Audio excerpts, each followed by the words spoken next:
Baik jemaat yang terkasih dalam Yesus, kita akan mendengarkan firman Tuhan dan mari kita berdoa. Bapa di dalam Yesus, kami berterima kasih. Hari ini Tuhan masih memberikan kami napas hidup. Kami berterima kasih, kami boleh menyapa jemaat Tuhan sedistrik 5 melalui firman Tuhan hari ini. Berkatilah kami, kuasai hati dan pikiran kami, supaya firman-Mu yang akan kami dengarkan menjadi makanan rohani bagi kami.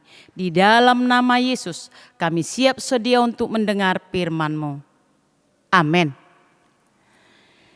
Firman Tuhan untuk kita hari ini dari Lukas 24 ayat 44 sampai ayat yang ke-53. Demikian firman Tuhan.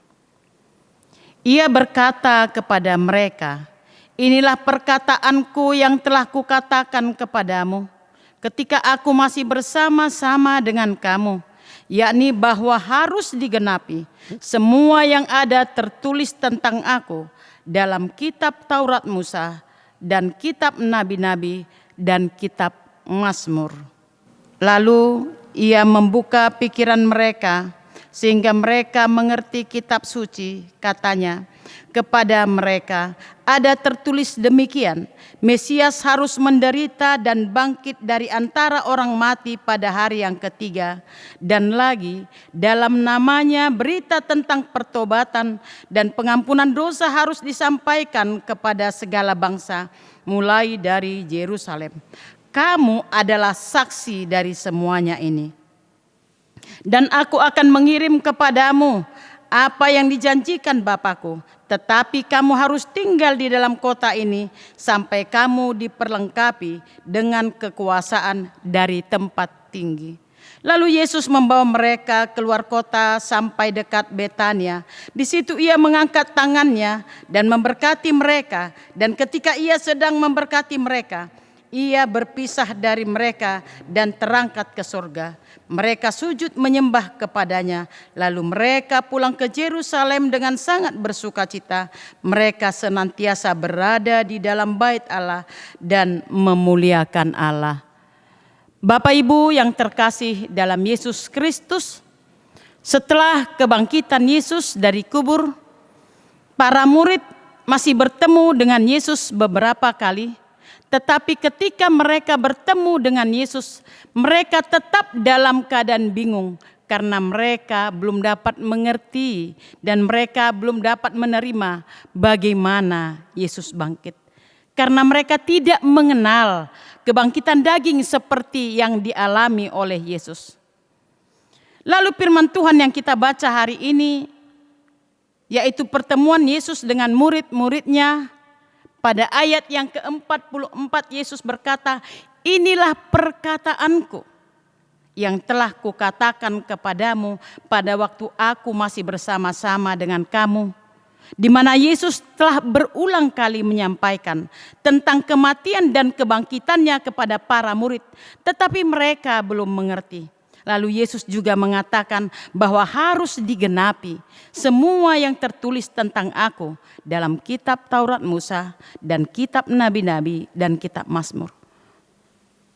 Kitab Taurat Musa dan kitab nabi adalah kitab suci orang Yahudi. Dan di dalam kitab Mazmur juga banyak yang dapat dihubungkan dengan Yesus Kristus.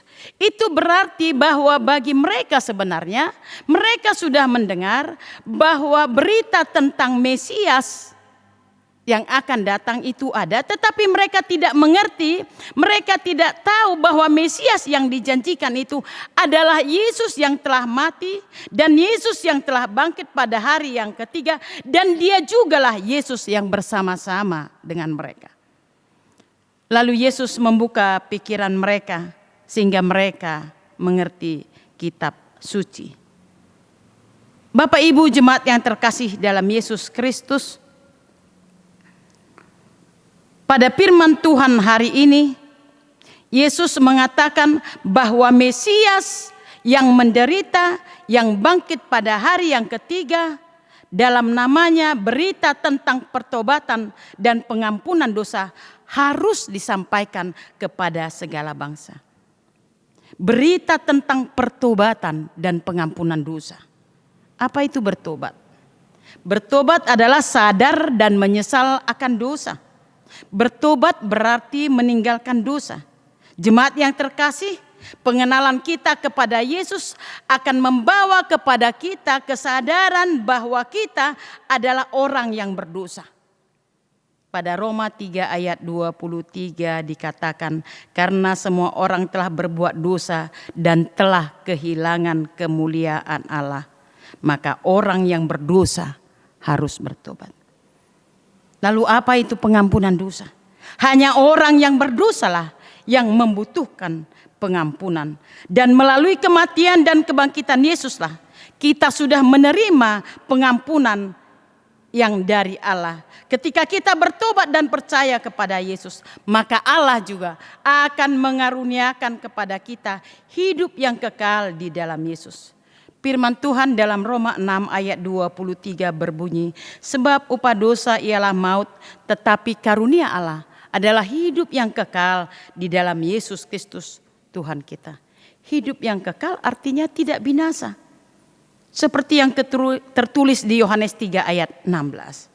Supaya setiap orang yang percaya kepadanya tidak binasa, melainkan beroleh hidup yang kekal. Setelah para murid mengerti kitab suci, lalu Yesus berkata pada ayat yang ke-48, kamu adalah saksi dari semuanya ini. Orang yang bertobat, orang yang percaya, orang yang sudah menerima anugerah Allah harus menjadi saksi bagi Kristus. Adalah wajib menyaksikan Kristus yang kita percayai kepada dunia ini. Wajib menyaksikan Kristus yang kita percayai kepada orang lain. Jika Yesus berkata harus disampaikan hal ini kepada segala bangsa. Karena para murid bersama orang-orang percaya yang terdahulu sudah bersaksi. Dan karena itu hasilnya dapat kita rasakan, yaitu kita sendiri. Karena ada kesaksian orang-orang yang percaya, kita akhirnya menjadi orang yang percaya kepada Yesus. Dan hari ini panggilan itu berulang kepada kita, bahwa kita yang sudah menjadi percaya harus menjadi saksinya Kristus. Lalu apa yang harus kita saksikan? Yang kita saksikan adalah iman kita di dalam Yesus Kristus. Itulah yang harus kita saksikan. Itulah yang harus kita tunjukkan. Itulah yang harus kita pertontonkan kepada dunia. Bahwa Yesus yang menderita, mati di kayu salib untuk menebus dosa saya, untuk menebus dosa kita. Tapi Yesus yang mati, dia juga yang bangkit dan naik ke surga. Yang kita peringati pada hari ini untuk menyediakan tempat bagi kita orang yang telah percaya. Pada ayat yang ke-49 Yesus berkata, dan aku akan mengirim kepadamu apa yang dijanjikan Bapa-Ku. Tetapi kamu harus tinggal di dalam kota ini sampai kamu diperlengkapi dengan kekuasaan dari tempat tinggi. Menjadi saksi tidak mudah.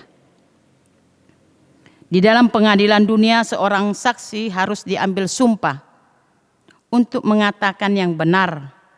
Dan jika tidak benar apa yang disaksikan, orang tersebut akan kena hukuman atau kena sanksi. Murid yang menjadi saksi diperlengkapi oleh kuasa yang dari Allah. Demikian juga kita. Kita yang telah dipanggil menjadi saksi akan diperlengkapi Allah dengan kuasanya. Asal kita tetap menyaksikan Kristus yang hidup di dalam diri kita. Lalu kesaksian seperti apa yang dapat kita berikan pada situasi saat ini? Dunia kita sedang dilanda pandemi COVID-19. Dan semua orang merasakan dampaknya, siapapun itu. Dalam situasi seperti ini kita harus dapat menguasai diri. Misalnya tidak menghalalkan segala cara untuk mencukupkan seluruh kebutuhan kita. Kita harus tetap kuat. Kita tidak berputus asa. Bahkan kita harus semakin berserah kepada Tuhan yang adalah penguasa atau Tuan atas hidup kita. Dalam keadaan yang serba terbatas sekarang ini pun, Kita tidak boleh bersekutu atau beribadah secara bersama di gereja. Maka kita diberi kesempatan mengoreksi diri kita secara pribadi kepada Tuhan. Mengoreksi iman kita, mengoreksi iman keluarga kita. Apakah kita adalah orang-orang yang tetap menghormati Tuhan atau sebaliknya? Dengan keadaan sekarang ini Bapak Ibu, kita serba berkekurangan karena dibatasi oleh keadaan, bahkan hanya bergerak untuk kita boleh melepaskan keinginan-keinginan kita pun kita dibatasi. Dan pada saat ini pun kita melihat, kita boleh merasakan banyaknya saudara-saudara kita yang kekurangan hanya untuk kebutuhan makanan atau pangan. Inilah waktunya bagi kita, Bapak Ibu yang terkasih. Inilah waktunya bagi kita untuk berbagi sesuai dengan kemampuan kita. Yesus sudah lebih dahulu mengasihi kita. Dia bahkan memberikan hidupnya untuk kita. Maka kita pun wajib berbagi hidup. Apa yang dapat kita beri kepada sesama kita. Bukankah kita saksi Kristus? Jika selama ini kita merasa kita akan baik saja, kita bisa berbuat ini dan itu karena tidak ada yang membatasi. Lalu sekarang tidak lagi. Inilah saatnya buat kita untuk kita dapat mengasihi, dapat berbuat hal-hal yang diinginkan oleh Yesus sebagai saksi baginya. Bapak Ibu yang terkasih di dalam Yesus Kristus, jika kita telah menerima dan mengaku serta percaya kepada Yesus, tetapi pertanyaannya, apakah kita telah hidup dan apakah Yesus telah tinggal di dalam kita? Apakah kita benar-benar hidup dan Yesus tinggal di dalam hidup kita? Ada sebuah ilustrasi. Suatu kali seorang pendeta berkunjung ke salah satu rumah anggota jemaat yang cukup terpandang di sebuah kota. Ternyata tuan rumah atau si bapak sebagai pemilik rumah sedang pergi keluar kota dan sang pendeta bertemu dengan sang istri. Pak pendeta mengajukan satu pertanyaan kepada si ibu, katanya, "Ibu, apakah Kristus tinggal di dalam rumah ini?" Si ibu menjadi bingung. Dia tidak dapat menjawab. Lalu ketika Pak Pendeta pulang, ibu menceritakan semuanya dan mengatakannya kepada suami. Dan sang suami berkata, "Kok tidak kau bilang bahwa kita adalah orang terhormat di kota ini?" Tetapi sang istri berkata, "Pak Pendeta tidak bertanya tentang keluarga kita." Lalu suaminya, si bapak berkata lagi, "Kalau begitu seharusnya engkau berkata bahwa kita selalu beribadah setiap minggu ke gereja." Lalu istrinya berkata, "Aku pun tadi mau mengatakannya. Tetapi pertanyaan pendeta begitu jelas, apakah Kristus tinggal di dalam rumah ini?" Bapak Ibu jemaat yang terkasih dalam Yesus Kristus, sang pendeta mau mengingatkan, sang pendeta mau menekankan bahwa Kristus harus benar-benar hidup dan berkuasa di tengah-tengah keluarga orang Kristen. Kristus haruslah menjadi pemimpin, penguasa, bahkan menjadi raja di dalam kehidupan kita sebagai orang yang percaya. Kita adalah orang yang telah menerima anugerah Allah. Dan Yesus juga berkata kepada kita bahwa kita adalah saksinya. Itu berarti bahwa siapapun kita, kita wajib menyaksikan Kristus yang hidup di dalam diri kita kepada orang lain. Kita wajib menyaksikan Kristus kepada dunia ini. Dan Yesus memberkati mereka.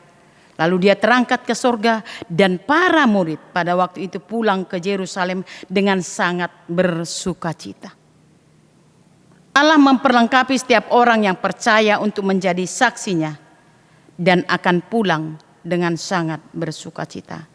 Dan lagi Yesus berkata kepada murid, harus disampaikan kepada seluruh bangsa. Maka siapapun kita, Bapak dan Ibu dan seluruh jemaat GMI Distrik 5 Wilayah 1, apalagi DS dan pendeta guru Injil, adalah saksi Kristus. Tuhan memberkati kita. Amin. Kita berdoa. Bapa di dalam Yesus, kami sudah mendengar firman-Mu. Terima kasih untuk firman-Mu yang boleh menegur kami, mengingatkan kami, bahkan menyemangati kami, untuk kami boleh sadar bahwa kami adalah saksi-Mu di dunia ini. Karena itu pakailah kami Tuhan seturut dengan kehendak-Mu. Berkatilah kami semua bersama dengan seluruh jemaat-Mu, supaya di dalam keterbatasan pada saat ini, kami tetap boleh bebas menyembah Tuhan. Kami boleh memuji Tuhan dimanapun kami berada. Dan Engkaulah menolong kami, menolong setiap jemaat-Mu di dalam keterbatasan kami. Karena kami mengenal Allah kami, Allah yang hidup, Allah yang berkuasa, Allah pemilik hidup kami, bahkan Allah yang akan terus memelihara kami. Terima kasih Bapa di surga.